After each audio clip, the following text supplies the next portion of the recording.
கதை ஒன்று பார்க்க போகிறோம். அதுவும் எறும்பின் தன்னம்பிக்கை கதையை பார்க்க போகிறோம்.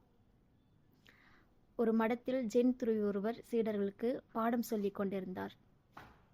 அப்பொழுது அவர் சீடர்களுக்கு துன்பம் வந்தால் தன்னம்பிக்கையுடன் மனதை தளராமல் இருக்க வேண்டும் என்ற ஒரு புத்தி அவர்களுக்கு புகட்டுவதற்கு ஒரு சிறு கதை சொல்லி புரிய வைக்க நினைத்தார். அதனால் அவர் ஒரு எறும்பு கதையை தன் சீடர்களுக்கு சொன்னார். அதாவது, ஒரு எறும்பு தன் வாயில் சற்று நீளமான உணவுப் பொருளை தூக்கிச் சென்றது. அப்பொழுது அது செல்லும் வழியில் ஒரு விரிசல் தென்பட்டது. அதனால் அந்த எறும்பு அதை தாண்டி செல்ல முடியாமல் தவித்தது. சற்று நேரம் கழித்து அந்த எறும்பு தன் உணவை அந்த விரிசல் மீது வைத்து அதன் மீது ஊர்ந்து சென்று விரிசலை கடந்து பின் தன் உணவை எடுத்து சென்றது என்று கூறினார்.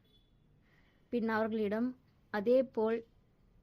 அதேபோல்தான் நாமும் நமக்கு ஏற்படும் துன்பத்தையும் பாலமாக வைத்து முன்னேற வேண்டும் என்று கூறினார். மேலும் அந்த சிறு எறும்பின் தன்னம்பிக்கை நமக்கு இருந்தாலே நம் வாழ்வில் எந்த தடையும் எளிதாக கடந்து செல்ல முடியும், துன்பமும் காணாமல் போய்விடும் என்று கூறி அன்றைய பாடத்தை முடித்தார். Thank you guys.